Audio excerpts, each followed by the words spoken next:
Le fils de Delinda, Giovanni, arrive au club et exige d'accéder au bureau de sa mère, persuadé qu'il s'y trouve des documents pouvant améliorer son héritage. Traxon lui demande de revenir plus tard et le pousse hors du club. Carolina, une nouvelle danseuse, se lamente auprès d'un ami danseur d'être forcée de travailler pour Jules. Andy les interrompt et les pousse à retourner danser. Il croise ensuite un danseur qui reconnaît Charles. Ce dernier raconte à Andy que c'est au volant de la voiture de Charles que Sabot a eu son accident, et lui propose un plan: entrer chez Charles, récupérer des informations et vider son coffret-fort.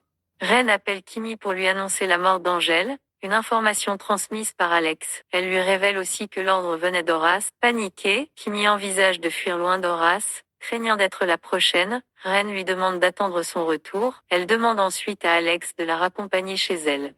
Pendant ce temps, le médecin annonce à Horace que son état se dégrade, son cancer progressant rapidement et ne lui laissant que quelques semaines à vivre. Horace, bouleversé, exprime son envie de vivre plus que jamais. Il évoque alors la clinique dont lui a parlé Sylvie. Le médecin lui répond qu'il lui en a déjà parlé. Il s'agit d'une clinique de médecine orientale, potentiellement efficace mais nécessitant un long vol risqué. Horace décide de tenter le voyage.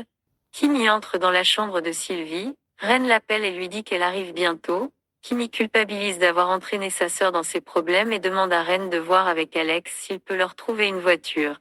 Pendant ce temps, Olivia, complètement ivre, se donne en spectacle dans un restaurant. Mallory la salue, mais Olivia la traite d'hypocrite et exige qu'on l'attende pour la raccompagner chez elle. Soupçonneuse, elle pense que Mallory a une liaison avec Varney, mais finit tout de même par rentrer avec eux.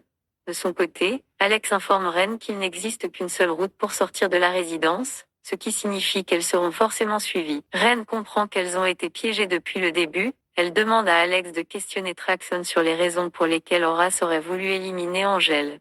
Kimi réveille Sylvie pour fuir la demeure, mais Sylvie, lassée de devoir fuir sans cesse, ne croit pas qu'Horace leur en veuille. Kimi lui avoue alors toute la vérité. Depuis son arrestation, son travail forcé pour Jules, les relations imposées avec Roy, son lien avec Horace qu'elle a aidé à se rapprocher d'Angèle, et que leur mariage n'était qu'une affaire de business. Elle pense qu'Horace a tué Angèle, et qu'elles pourraient être les prochaines. Elle demande à sa sœur de préparer leurs affaires. Jules arrive devant la maison incendiée d'Harold. Traxon l'appelle pour lui dire que le fils de Delinda, Giovanni, veut revenir avec un avocat pour fouiller le bureau à la recherche d'un testament. Jules lui demande de le surveiller. Il appelle ensuite Norman, espérant que la mort d'Harold suffira à effacer toute trace de leur implication. Il lui explique que le fils de Delinda souhaite probablement vendre le club que Norman avait acheté à son nom. Norman lui ordonne de régler la situation. Un danseur du club annonce à Yolande la mort d'Angèle et l'incite à partir, craignant qu'elle soit en danger.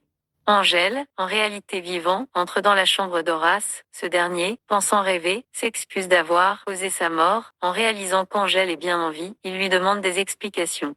Angèle raconte la fusillade et comment il a simulé sa mort. Horace avoue avoir désigné un bouc émissaire pour sauver Kimi, sans savoir qu'Angèle serait pris pour cible. Angèle reste inquiet pour sa famille à cause de Jules. Horace lui demande de lui donner leur adresse pour pouvoir les aider. De retour chez Olivia, elle confie à Mallory qu'un jour, elle sera vieille comme elle et perdra de sa superbe.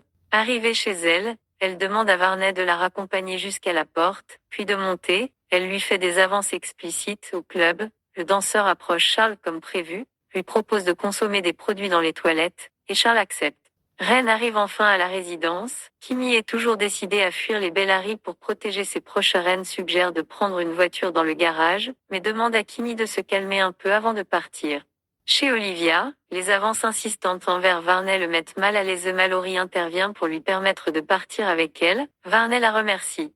Kimi, Sylvie et Ren se préparent à monter en voiture. Whitman les aperçoit, mais Kimi insiste pour qu'elle parte seule, sur la route. Elles croisent un autre véhicule arrivant à la résidence et sont forcées de se déporter, se retrouvant coincées sur le bas-côté. Paniquées, elles voient quelqu'un s'approcher. Il s'agit d'Horace, qui leur demande ce qu'elles font là. Penses-tu que Kimi et Horace vont pouvoir s'expliquer?